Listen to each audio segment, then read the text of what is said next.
Hi hello and welcome to our channel. ఈరోజు మన guest వచ్చేసి ఇమంది రామారావు గారు, senior journalist sir, political analyst. Thank you so much for attending sir.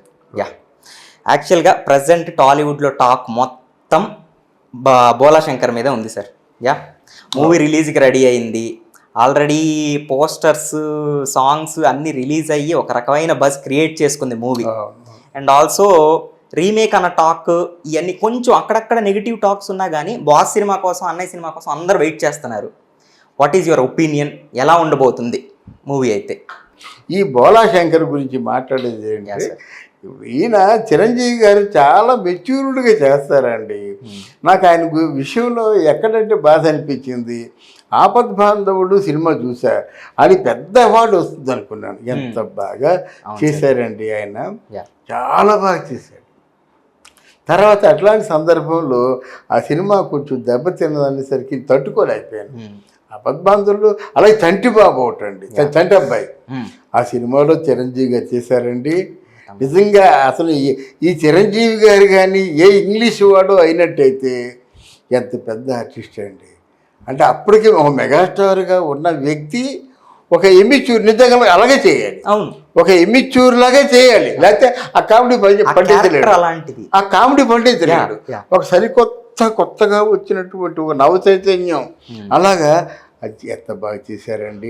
వాటికి ఆదరణ లేకపోయేసరికి నాకు చాలా బాధ అనిపించిందండి. ఎప్పుడైనా నాకు అవకాశం ఉంటే చిరంజీవి గారితో ఒక అరగంట మాట్లాడేలా ఉంటే ఈ రెండు చెబుదామని ఆశ నాకు. అబోయ్ చంటబ్బాయి సినిమా కానీ, ఆపద్ బాంధవుడు సినిమా కానీ నాకు అనిపించింది.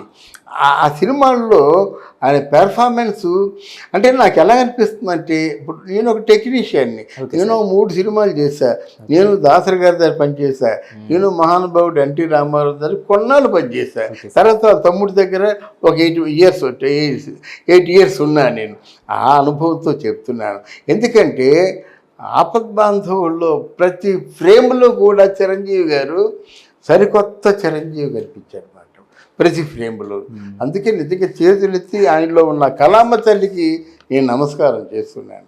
అలాగే చంటబ్బాయి కూడా ఎంత గొప్పగా చేశాడు. అలాగే ఆయన చేస్తున్నాడు. ఇప్పుడు చిరంజీవి గారు చేస్తారా చేయరా ఆ సందేహం రాలేదు.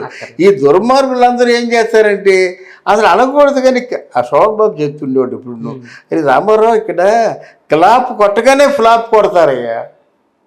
క్లాప్ ఎప్పుడు సినిమా ప్రారంభాన్ని క్లాప్ కొడతారు కదా, ఆ పక్కనోడు ఫ్లాప్ అంటాడు. ఇక సినిమా తీయలేదు, ఇక సినిమా రాలేదు, సినిమా రిలీజ్ కాలేదు, క్లాప్ కొట్టగానే ఫ్లాప్ కొడతారని మహానుభావుడు. ఎందుకన్నాడో తెలియదు కానీ అది నిజం. కొంతమంది సిద్ధంగా ఉంటారు. చిరంజీవి గారి సినిమా రేపు రిలీజ్ అయ్యేసరికి బోలా శంకరు సిద్ధంగా ఉంటారు అన్నమాట. ఆ ఈతి బాధలు అంటాను, అదే బాలారిష్టాలు అంటా నేను, వాటిని తప్పించుకుంటే మాత్రం చాలా బాగుంటుందండి. తర్వాత ముఖ్యంగా చిరంజీవి గారు అంటే డ్యాన్సులు, ఫైట్స్ ప్రాణం పెట్టేస్తారు. అవునండి, ఈ సినిమాలో డ్యాన్సులు చాలా క్లాస్గా ఉన్నాయి. శేఖర్ మాస్టర్ డ్యాన్సులు చాలా బాగా చేశాడు. మెహర్ రమేష్ కెమెరామెన్ మంచి కోఆర్డినేషన్తో ఆ కలర్ కాంబినేషన్ ఎంత బాగా ఉందండి. ఎంత అందంగా ఉన్నాడు చిరంజీవి. అలాగే తమన్నా కూడా చాలా 1-2 అడుగులు ముందుకెళ్ళి రొమాంటిక్గా యాక్ట్ చేసింది. వాళ్ళిద్దరి మధ్య కెమిస్ట్రీ కూడా చాలా బాగా పండింది మాట. ఈ సినిమా డెఫినెట్గా ఆయన అభిమానులకి పండగ చేసుకునే సినిమా అవుతుంది కనుక చిరంజీవి అభిమానులు, పవన్ కళ్యాణ్ అభిమానులు ఈ సినిమాని తప్పకుండా పండగ చేసుకుంటారు. అవునండి, ఇప్పుడు బోలా శంకర్ సినిమా డిఫరెంట్ డిపార్ట్మెంట్స్ గురించి ఏమనుకుంటున్నారు? కథనం అసలు ఎలా ఉంటుంది అనుకుంటున్నారు? రీమేక్ అని ఒక టాక్ ఉంది. ఇదంతా మీ అభిప్రాయంలో ఎలా ఉండబోతుందని మీరు అనుకుంటున్నారు? ఇందులో బోలా శంకర్ చిరంజీవి గారు మెహర్ రమేష్కి ఒక మాట చెప్పాడు, ఈసారి కానీ సినిమా బాగా డైరెక్ట్ చెగిపోయేవనుకో నిన్ను తిట్టేస్తా, చెడ్డమే కాదు కొట్టేస్తా అన్నంత చనువు ఉంది కనుక అన్నయ్య అవుతాడు కనుక చేశాడు. కానీ నేను ఒక టెక్నీషియన్ని, నాకు సినిమా మీద అవగాహన ఉంది. ఈ సినిమాని చాలా కష్టపడి మాత్రం చేశాడు మెహర్ రమేష్. ఎంత కష్టపడి చేశారంటే ఆ కలర్ కాంబినేషన్ కానీ, ఆ క్లోజప్లో ఆ మైక్యూట్ రియాక్షన్స్ కానీ, తర్వాత ఆ డైలాగ్ మాడ్యులేషన్ కానీ, డ్రామా పండించడంలో కానీ చాలా బాగా వర్కౌట్ చేయడం జరిగింది. మొన్న ఒక సందర్భంగా చిరంజీవి గారు కీర్తి సురేష్తో అంటే అక్కడ ఆప్యాయత, ఆ పదం ఆప్యాయత అనే పదమే కరెక్ట్ అయింది. అంటే ఒక హీరో చెల్లెళ్ళ పట్ల చూపించింది ఆప్యాయత మాత్రమే. అలా తలపట్టుకొని ఎంత ముద్దుగా ఉందో ఆ సన్నివేశం, ఆ సందర్భం. అంటే ఏమిటి, అక్కడ ఆల్రెడీ మైండ్ దానికి ఫిక్స్ అయింది. తన చెల్లెమ్మగా, తన ఈయనగా అన్నయ్యగా, అన్నా చెల్లెల మధ్య ఉన్నటువంటి ఆ తీయని ఆప్యాయతకు చిహ్నంగా ఆ కీర్తి సురేష్ తాలూకు తల పట్టుకొని అలా ఊపడం, అది అలా వర్కౌట్ అయింది అన్నమాట. అలాగే ఇక్కడ మిల్కీ బ్యూటీ అని ఆవిడకి ఒక పర్యాయ పదం అన్నమాట, అలా పిలుస్తుంటారు తమన్నాని. దాన్ని కాయిన్ చేసుకొని పాట రాయించడం, మిల్కీ బ్యూటీ ఏదో స్వీటీ అంటూ పాట రాయించడం చాలా చాలా టైమ్లీగా ఉంది, స్వభావ సిద్ధంగా ఉంది. వాళ్ళిద్దరు చాలా క్లోజ్గా ఉన్నారు, చాలా ప్రేమగా ఉన్నారన్నమాట. అది అందువల్ల ఆ క్లోజ్నెస్ని మాత్రం బాగా వర్కౌట్ చేశారు.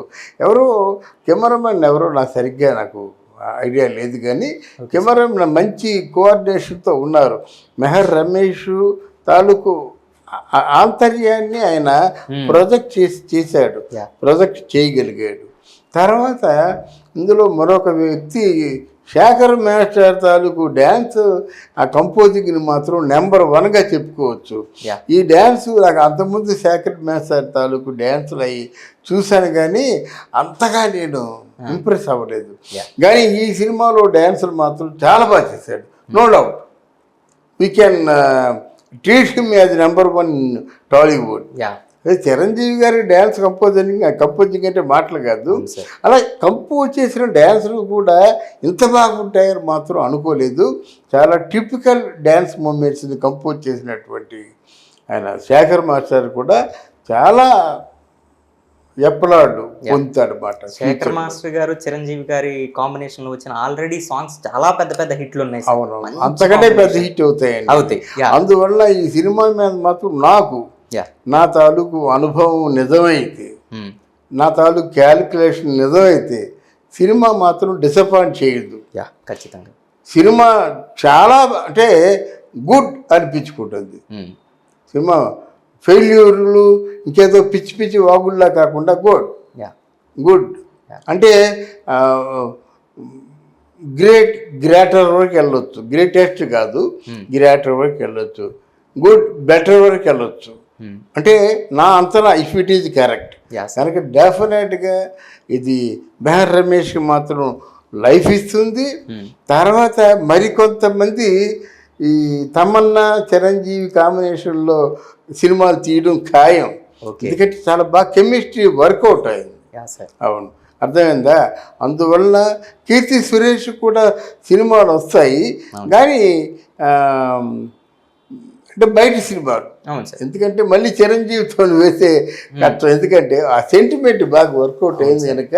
ఎప్పుడైతే సెంటిమెంట్ బాగా వర్కౌట్ అయిందో, పూర్వం రోజులు అలాగా, ఈ రోజులు అలా కాదు. సెంటిమెంట్ వర్కౌట్ అయిన తర్వాత మళ్ళీ కలిసి చేయడం కష్టం అవుతుంది. అవును సార్, అది కూడా ఆలోచించుకోవాలి. బట్ తమన్నా చాలా బాగుంటుంది. తర్వాత చిరంజీవి గారు ఒకటి గుర్తుంచుకోవాలి. నాకు ఏజ్ అయిపోయింది, నేను దూరంగా ఉంటానని కాదు.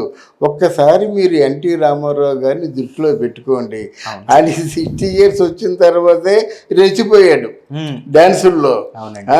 ఎంత మంచి స్టెప్స్ చేశాడు, ఎంత మంచి కెమిస్ట్రీ, ఎంత మంచి రొమాన్స్ చూపించాడు. దయచేసి అన్నగారి బాటలోనే మీరు ఉంటూ సాధ్యపడితే మీరు ఇంకో బాట వేస్తారని. ఎందుకంటే ఇప్పుడు మీరు ట్రెండ్ సెక్రటరీ కనుక మీరు సరికొత్త బాట వేస్తారని ఒక సీనియర్ జర్నలిస్ట్గా మనస్ఫూర్తిగా నేను కోరుకుంటున్నాను. Thank you so much.